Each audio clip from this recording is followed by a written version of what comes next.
السلام عليكم ورحمة الله وبركاته. اللهم صل وسلم وبارك على سيدنا محمد وعلى آله وصحبه وسلم. يا صباح السعادة، يا صباح الهنا على حضراتكم، يا صباح الورد والنشاط، يا صباح الطاقة الإيجابية، صباحكم ورد ومعطر بذكر الله.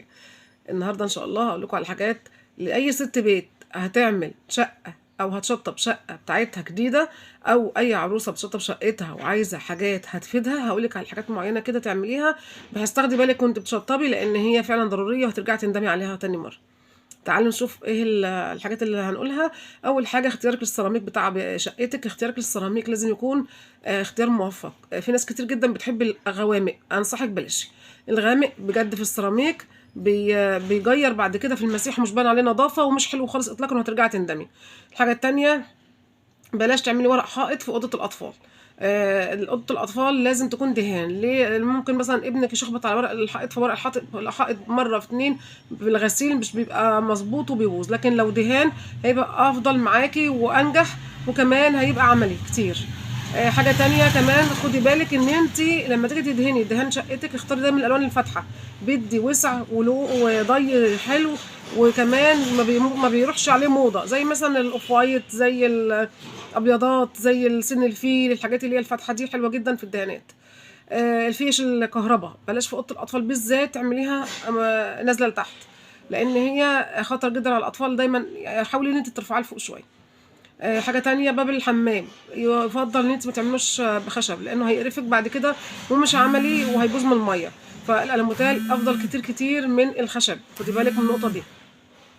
آه، حاجة تانية برضو، اللي هو الشبابيك الألوميتال، يعني المفروض حضرتك تعملها سلك. بلاش تنسي الموضوع ده، لأن بدون سلك في الشبابيك الألوميتال مش بتبقى حلوة. يعني انت ممكن تفتحيها وتقفلي السلك حلوة جدا تعملك تهوية، لكن لو هي مقفولة طول النهار شكلها مش لطيف تمام، وكمان مش بتعمل تهوية. فاحرصي ان انت تاخدي بالك من النقطة دي وتعملي سلك الشبابيك بتاعتك الألوميتال. مراية الحوض بتاعة الحمام لما تيجي تشطبي بلاش تحطيها لازقة في الحوض تماما، لا ارفعيها شوية، بحيث لان انت لما بتغسلي على الحوض المية بتطرطش عليها فبتعمل لها نقط فيها كده، مش تبقى ظريفة جدا وصعبة جدا في التنظيف، كل شوية هتنضفيها.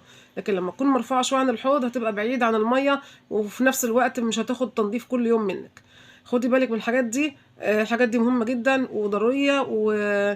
وكمان ان حضرتك لما تيجي في الاساسيات بتاعت شقتك تعمليها ان شاء الله هتفيدك جدا، لانك انت اسستي صح من الاول. لكن في ناس كتير بتغلط في الحاجات ديت وترجع تاني تقول لك يا ريتني كنت عملت الحاجات دي. حاجه تانية عايزه اقول لك عليها، اللي هي خزنه الحمام دي جميله جدا، بتتعمل الايام دي سواء بتتعمل تحت الحوض او فوق الحوض. بتنفع جدا عند حضرتك في ان انت تعيني فيها المنظفات او فوطه مثلا في الحمام، او الحاجات دي بتجمع كل الحاجات، والشاور والحاجات دي كلها والصابون والحاجات دي كلها بتنفع بجد بجد، حلوه جدا في الحمام وعمليه جدا بجد. ما افضلش المطبخ الامريكي، لانه اولا بيبقى مكشوف على الصاله. في ناس كتير قوي قوي يعني مش بتفضل الموضوع ده، وخصوصا احنا في البلاد العربيه هنا دايما مش واخدين على الموضوع ده. في ناس بتحبه لكن هو ما يفضلش، لانه بعد كده مش هيبقى عملي معاكي خالص.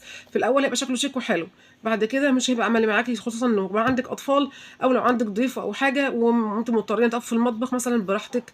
مش لابسه حاجه تقيله عليكي بتاع، هتقفي براحتك وهيكون المطبخ بعيد عن الريسبشن خالص. هيفضل افضل، يعني هو افضل كده. لكن لو انت حضرتك حابه تعمليه امريكي مفتوح على الريسبشن براحتك. بس انا بقول لك على الحاجات اللي ناس كتير جدا يعني عملتها وندمت عليها تمام.